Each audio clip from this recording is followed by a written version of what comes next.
I interviewed a bunch of different nonprofits and I was like, how did you get started? Like, how'd you get your foot in the door with grants? And I found that those organizations that grew the fastest, that like kind of took off in terms of their grants, what they did is they leveraged other fundraising techniques in the earlier days.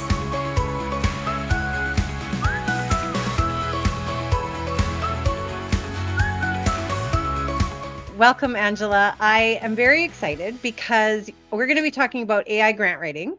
You are the co-founder of Instrumentl, which is it is my favorite platform for doing grant research and management. I talk about you guys a lot on this channel. And I know you came out with a new AI tool recently, but I also know that you're very, very knowledgeable in everything to do with AI. So I thought you'd be perfect to talk with everyone.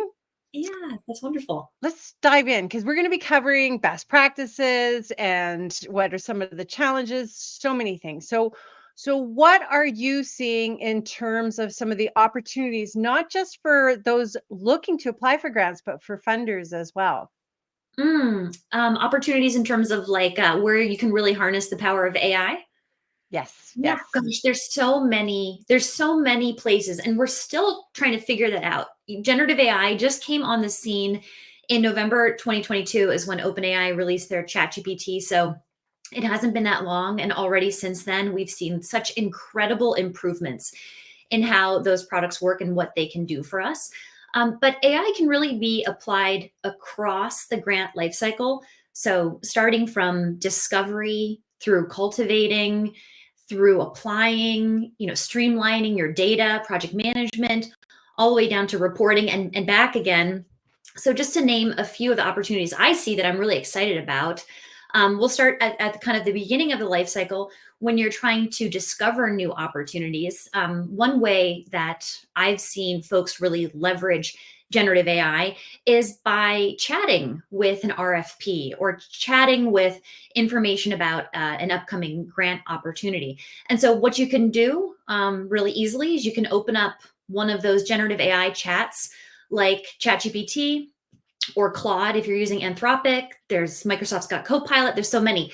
But you can open up one of those and you can actually upload PDFs or I think even documents like docs, but definitely PDFs. You can upload a PDF to ChatGPT and you can just ask ChatGPT questions. So let's say you have an RFP from a state or local government agency. You can upload that and you can ask like, some easy questions like, when is the deadline? How much do they give?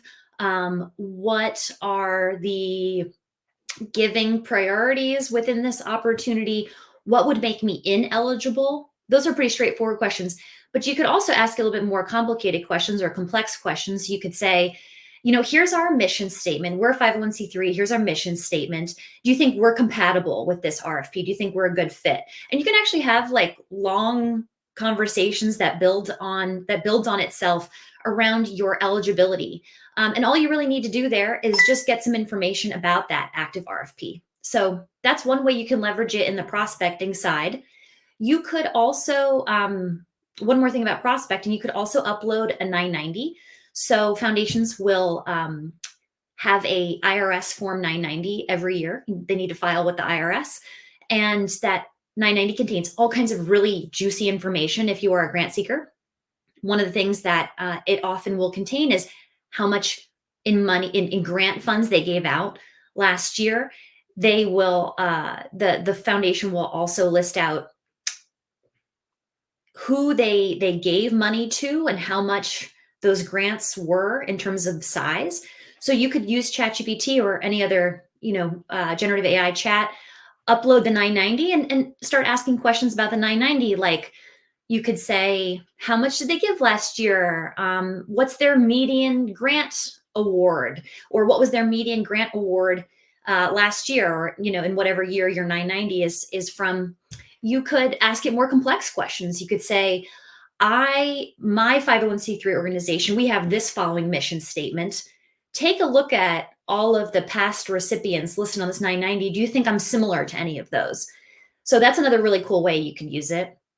And then in the application space, one way that Instrumentl is using generative AI is we are helping you write new proposals, new grant applications by leveraging all of the information that's in your past grant proposals. So we're able to resurface the last time you wrote your mission statement, your tax ID number, how you like to describe your project, who's on your board, those common funder questions. There's a lot more you can do there, but that's a big one. And then you can also think about the reporting side. Reporting is tricky. You need to write about your program's impact, your outcomes, how you spent your money. And then, of course, you want to tell stories and leverage images. You can also use generative AI to resurface that information in your documents and actually help you draft a report. So those are some high level ways that I see generative AI being super helpful in the grant writing space. And how do you see some of the challenges with using AI in the grant space? Because I know a few organizations that are struggling with it right now. Yeah, I mean, the big thing that like actually keeps me up at night, this is a real concern of mine, is what I've seen in my position working with nonprofits for like I think going on 11 years now at Instrumentl, is generative AI like ChatGPT is really good at writing. Well, it's good at generating words, natural language. But when you read a proposal, it can still sound like a robot wrote it. And so one of the tricky things is knowing like when to use it and when not to use it. So the thing that keeps me up at night is that some nonprofits are really excited about the efficiency gains they're getting from ChatGPT and how it can help them write. And then they're writing really quick proposals based off how ChatGPT thinks you should answer questions. And then they're kind of like spraying and praying. So like, let's write a bunch really quickly. Let's submit to 100 and see if we get lucky. But the challenge with that is, if you think from the funder side, the foundation side, what they're really trying to do is they're really trying to establish a relationship and a partnership. So they're looking for folks who are connected to the problem space that they want to have an impact on.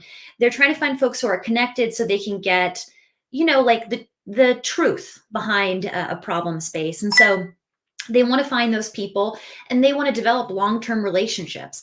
A lot of the foundations will give in a particular geography, in a particular kind of cause area for multiple generations, for 3, 4, 5, 6 generations of their family. They'll focus on like that one area. And so you can imagine if you're a foundation and last year you were getting 200 grant proposals from people, and then this year you're getting 2,000 that sound like they're coming from robots, like you're going to be turned off. And what I worry will happen, and I hope it won't, but what I worry will happen is foundations might say, we're going to just close our application process and we're going to go invite only. We're going to tell you if we want you to, to write to us. And there won't be such an, there won't be that channel by which grant seekers can approach foundations at their will. So I'm nervous about that. And I think like the number one thing that nonprofits should do or should keep in mind when they're using ChatGPT is you don't want ChatGPT to decide how to describe your project, how to describe your mission, how to describe your ask. But you can use ChatGPT to be really efficient with a lot of your tasks, like so that you don't have to copy and paste anymore. So you don't have to dig through your documents anymore. You want to still make sure you're writing in your own voice. Yeah. Now, do you think, or have you seen, are funders using AI as well? Gosh, we spend so much time with grant seekers. We don't spend as much time with foundations.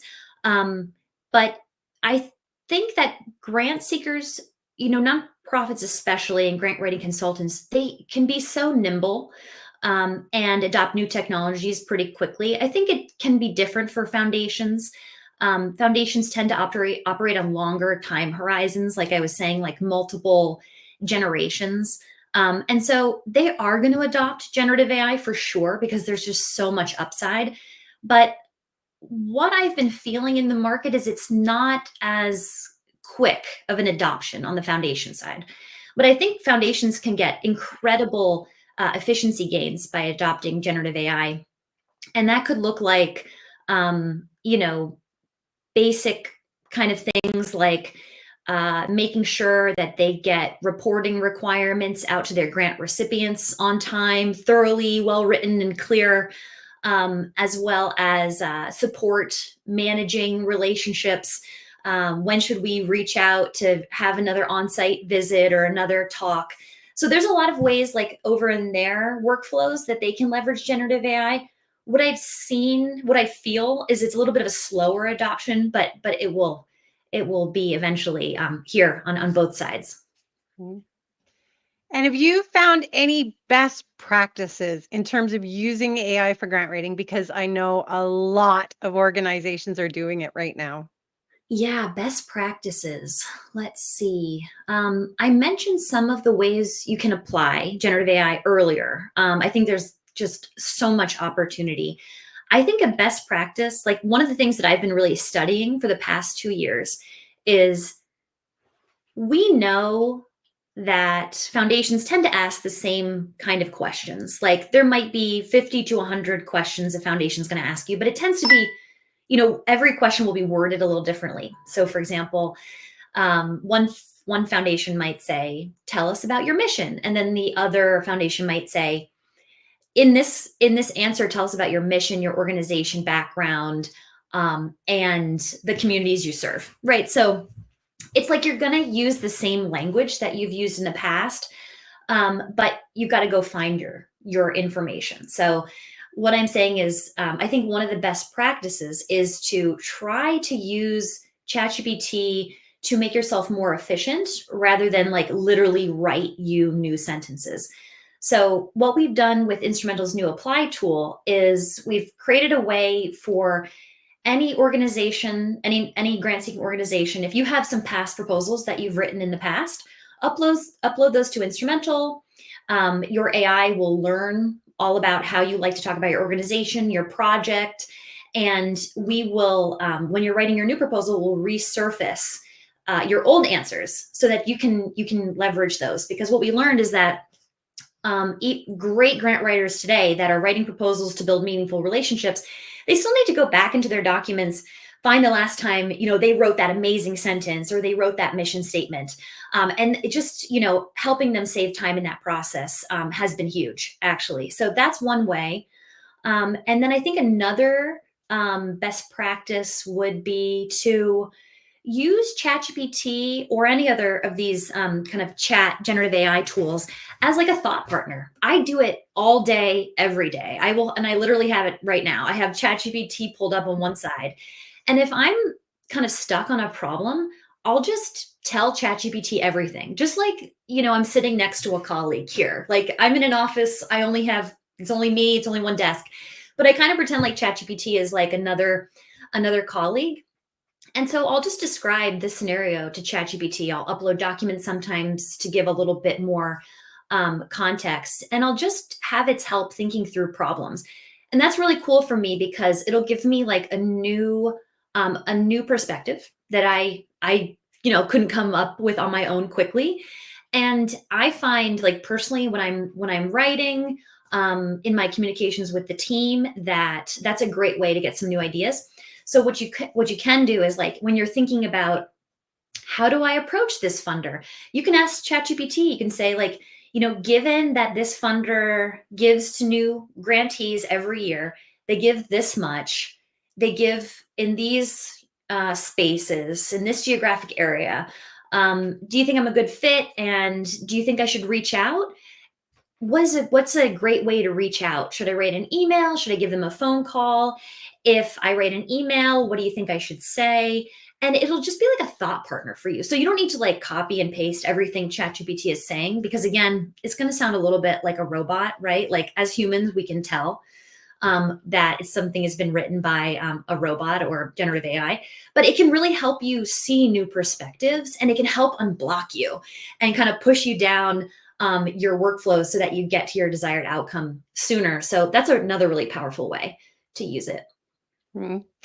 Yeah, I love brainstorming with AI. So I'm working with a rescue organization, and their adoption rate, because that's a question, is what is your adoption rate? What is your metrics?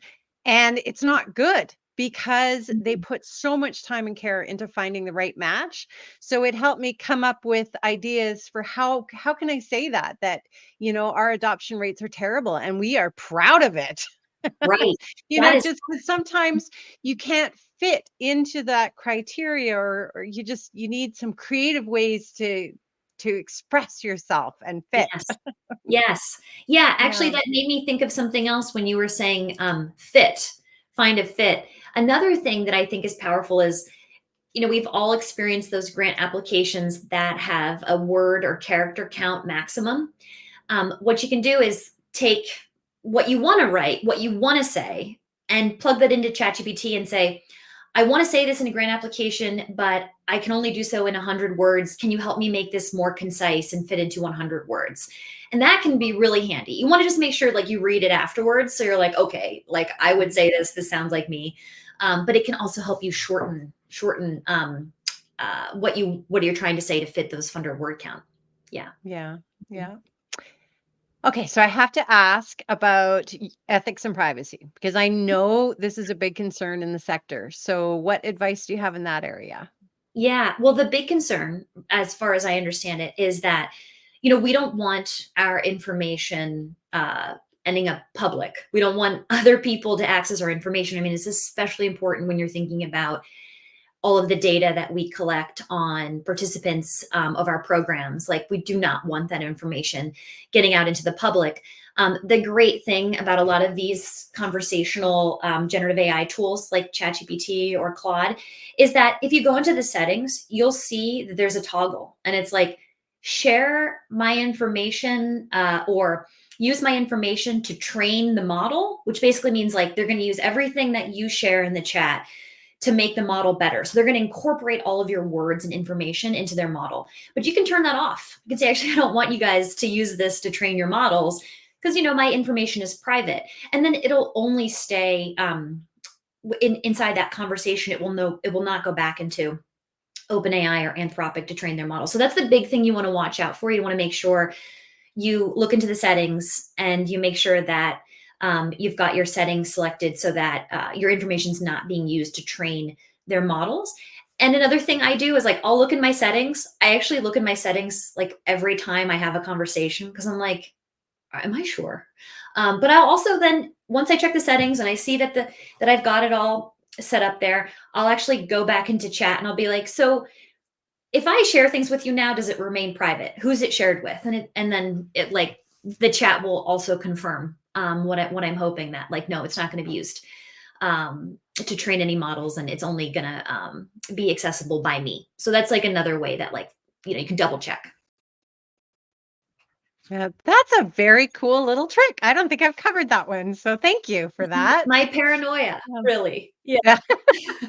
Yeah, I did a video a couple of weeks ago on downloading your own with Olama. Uh-huh. And so even if the zombie apocalypse hits, I still have ChatGPT Oh or my a gosh, version I of haven't even done ChatGPT, that. generative. Yeah, it's pretty neat. Yeah. Yeah. All right. Well, anything that we didn't cover that you think we should mention? Because again, our subscribers are smaller, more grassroots organizations that are just really dipping their toe into grant funding. Yeah. Mm. I mean, because we're talking almost exclusively today or exclusively about grants. Grants are definitely a revenue stream that it takes some practice. It's hard to win grants. Like, even a good success rate is like 20% of the proposals you submit will be awarded. And that's like really good. So Yeah. it's often like 10 or even lower than 10, especially if you're a young organization or if you're smaller, you've never gone after grants.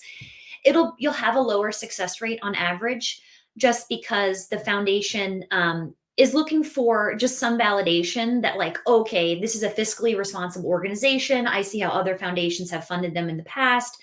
And so that helps me feel more comfortable that if I give them money, that they will follow through, they'll spend my money, and then we'll reach the outcomes together. So grants are kind of hard, and you got to get like the flywheel like up and running in order to win more grants. So what I learned like early on in my work at Instrumentl, I interviewed a bunch of different nonprofits, and I was like, "How did you get started? Like, how'd you get your foot in the door with grants?" And I found that those organizations that grew the fastest, that like kind of took off in terms of their grants, what they did is they leveraged other fundraising techniques in the earlier days. So, like crowdfunding, events, community fundraisers. And what they were doing through those types of fundraising initiatives is they were saying basically to the foundation, they were saying, look at how our community cares about this. See how they're donating and they want to see this in practice. That's one thing. The other thing is then if you're raising money through crowdfunding or any of those other techniques I mentioned, it will also then show that you've been fiscally responsible. So if you can show, yeah, we did raise $20,000 through like this huge fundraiser we threw in our community, or even 5,000, and then we use that money to deliver this kind of impact. Like that's exactly what the foundations are looking for, because they just want to make sure that it's going to be a good investment from the perspective of the nonprofit's going to receive the money, the nonprofit's going to spend the money, and the nonprofit's going to deliver on the outcomes that they promised. So if you can validate that, show early validation, especially through the community, that's like a great way to get started. Yeah, no, that is excellent advice for those small nonprofits, because I Mhm. hear that a lot is how do I even get started because we don't have any past funding. Yeah. And Yeah.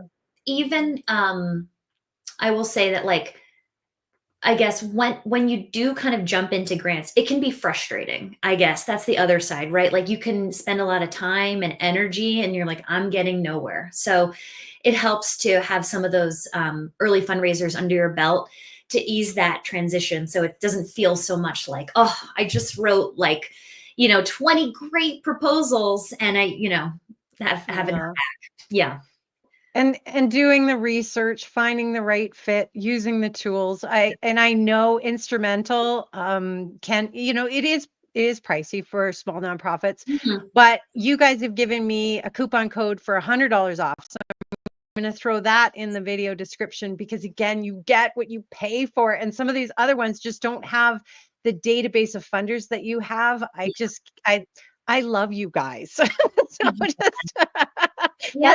that's not a shameless plug. Like I use you guys. I love you guys. It is so worth it because of what you get out of it. I'm- Yeah. And yeah. I So guess I would thank you for saying that. And I would say one other thing that you made me realize for nonprofits who are getting started with grants, what we've learned, we looked through like the data across all the users on Instrumentl and all of the foundations on Instrumentl. And we've learned that actually only 1/4 of all of the private foundations are open to new grantees. So it's actually like a smaller pool of foundations are willing to grant someone for the first time. And then 3/4 of them are like, no, we're just going to keep granting the nonprofits that we grant every year.